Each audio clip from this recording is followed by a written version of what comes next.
Bonjour tout le monde, je m'appelle Grace Nelson et aujourd'hui je vais vous parler de ma recherche de thèse de premier cycle que j'ai menée avec le Dr Kyle Rich qui portait sur le contexte communautaire et les programmes de loisirs thérapeutiques et sur la façon dont ces expériences et processus peuvent être impliqués dans les soins de longue durée en milieu rural.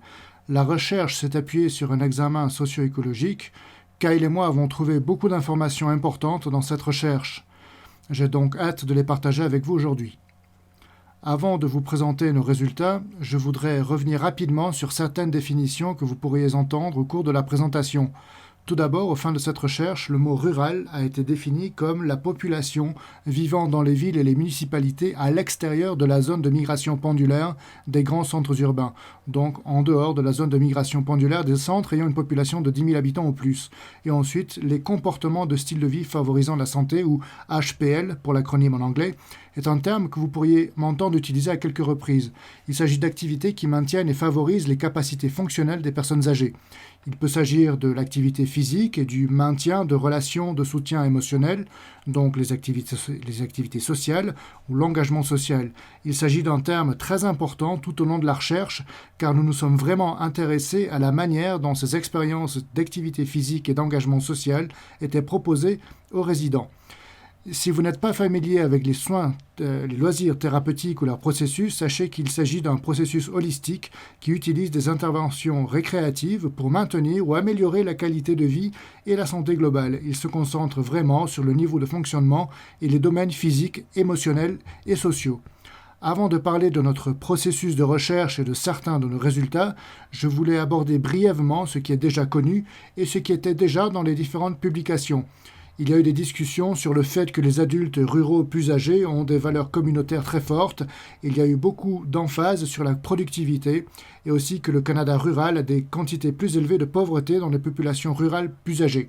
Donc, avec cette histoire d'une forte éthique de travail et des valeurs traditionnelles étant très importantes pour les adultes âgés ruraux dans certaines publications, il est important de penser comment cela pourrait avoir un impact sur les comportements HPL et comment les adultes âgés peuvent voir ou pratiquer l'activité physique ou s'engager dans des opportunités sociales afin que les adultes âgés reconnaissent toujours la valeur de l'activité physique, mais peut-être juste d'une manière différente de la compréhension traditionnelle de ce que l'engagement physique ou social pourrait ressembler.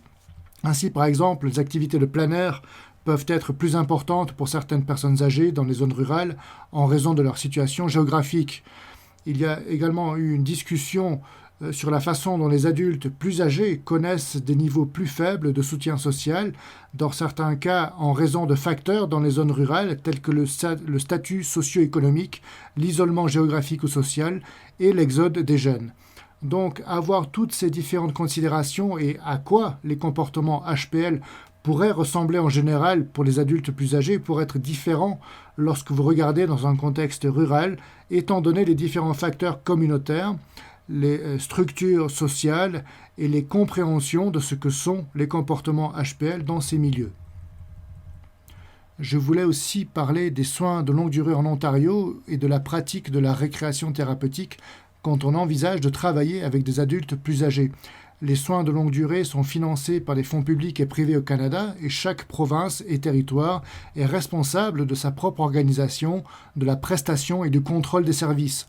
Mais ces choix peuvent être fortement influencés par les politiques sociales et les politiques de santé, en fonction de l'endroit où se trouve l'établissement. C'est pourquoi il est important de ne pas se limiter aux centres urbains et de voir comment les différentes politiques sociales et de santé d'un centre rural peuvent affecter les pratiques et la prestation de soins de longue durée. Les loisirs thérapeutiques peuvent donc offrir des pratiques de vie utiles aux personnes âgées, et cette définition des loisirs thérapeutiques dont nous parlions plus haut, on peut la considérer comme une pratique de fournir des comportements significatifs d'HPL à travers des services de loisirs pour les personnes âgées adultes. Après avoir exploré les publications déjà existantes sur les personnes âgées en milieu rural et le contexte communautaire, l'objectif de cette recherche est alors devenu le suivant. comprendre comment les communautés rurales créent des conditions uniques, donc pas nécessairement mauvaises, et c'est ce qu'une partie de la publication donc, aurait pu faire savoir, c'est-à-dire qu'il y a beaucoup de défis et de déficits à vivre dans une communauté rurale. Il s'agit plutôt de savoir comment les communautés rurales créent des environnements uniques pour les comportements promouvant la santé dans le cadre de soins de longue durée et comment cela peut être impliqué par des aspects structurels, politiques et sociaux. L'objectif était donc d'abord d'examiner les expériences de mise en œuvre des programmes de thérapie récréative et de comprendre à quoi ressemblent les programmes de thérapie récréative en milieu rural et comment les différents groupes interdisciplinaires peuvent influencer ce processus. Ensuite, il s'agissait d'étudier comment le contexte communautaire influence la pratique de la thérapie récréative dans le domaine des soins de longue durée en milieu rural.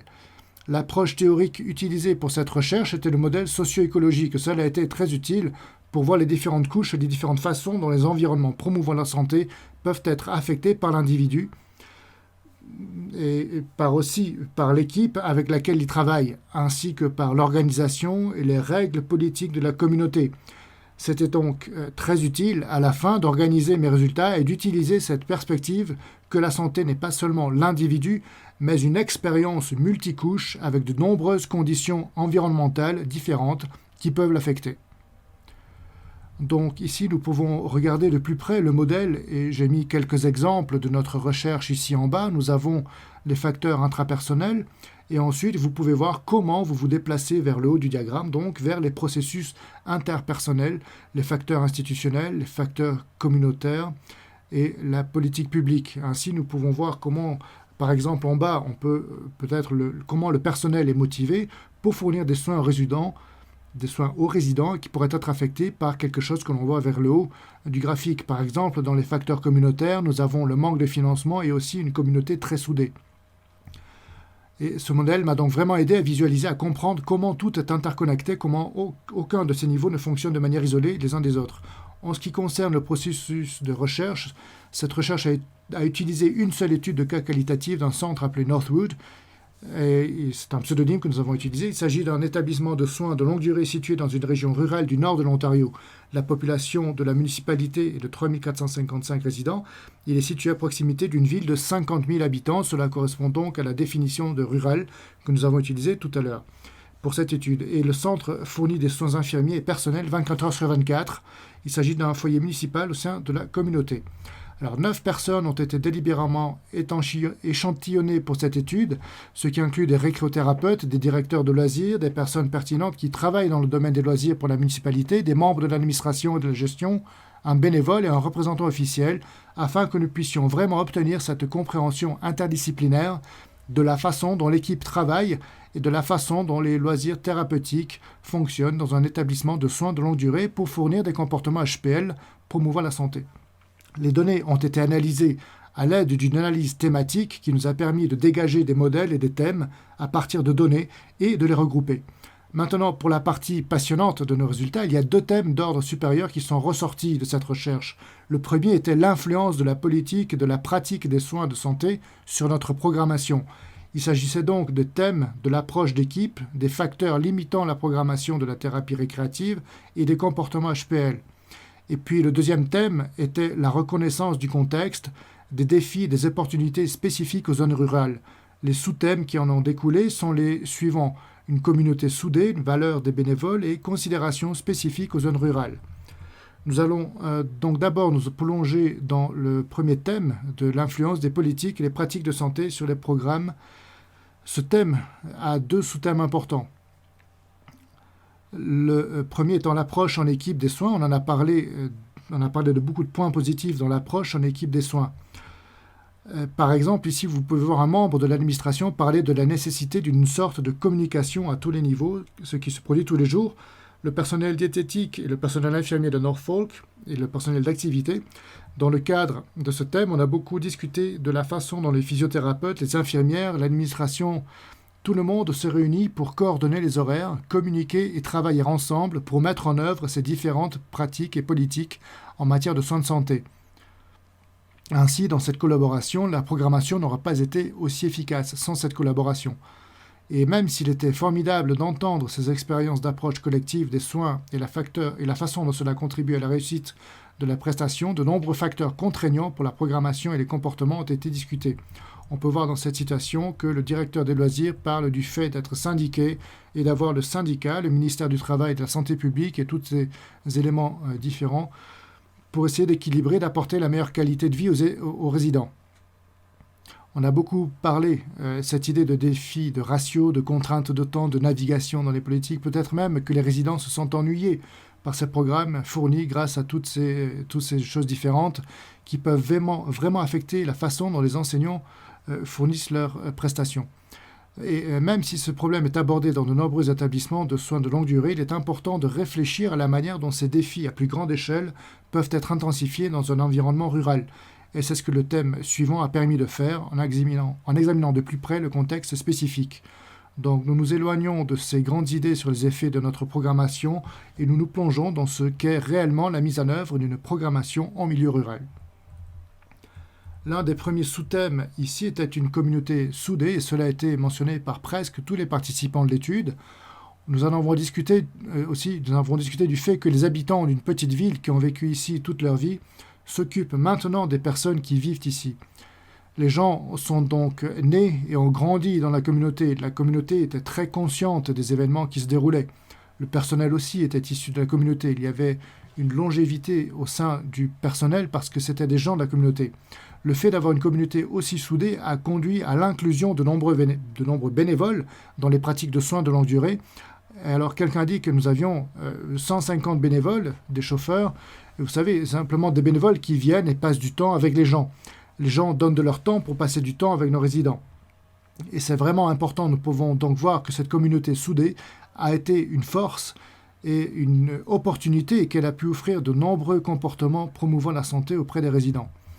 Mais il y a aussi des considérations spécifiques au milieu rural qui devraient être prises en compte lorsque vous considérez le contexte communautaire et peut-être même certains des défis qui se présentent dans une zone rurale. Je vais donc lire toute cette citation car c'est quelque chose qui a vraiment résonné en moi. Ils ont fait remarquer que la subvention rurale a été dépassée de quelque manière que ce soit et qu'il n'y avait plus d'argent et que le reste de l'argent était destiné au transport public. J'ai donc dit qu'il n'y avait pas de bus là où je vivais. Et ils ont donc répondu, le reste de l'argent va au métro, alors qu'il n'y a pas d'hostie de métro là où je vis. Donc il y a une énorme quantité d'argent qui y va, et que ce sera toujours le cas. Et je comprends que le plus grand bien aille à ceux qui en ont le plus besoin, mais je pense que les zones rurales sont laissées dans l'ombre. Nous ne recevons pas les fonds dont nous avons besoin. Alors ici, on peut voir qu'il y a beaucoup de force. Nous avons une conversation communautaire très serrée dans un cadre de recherche.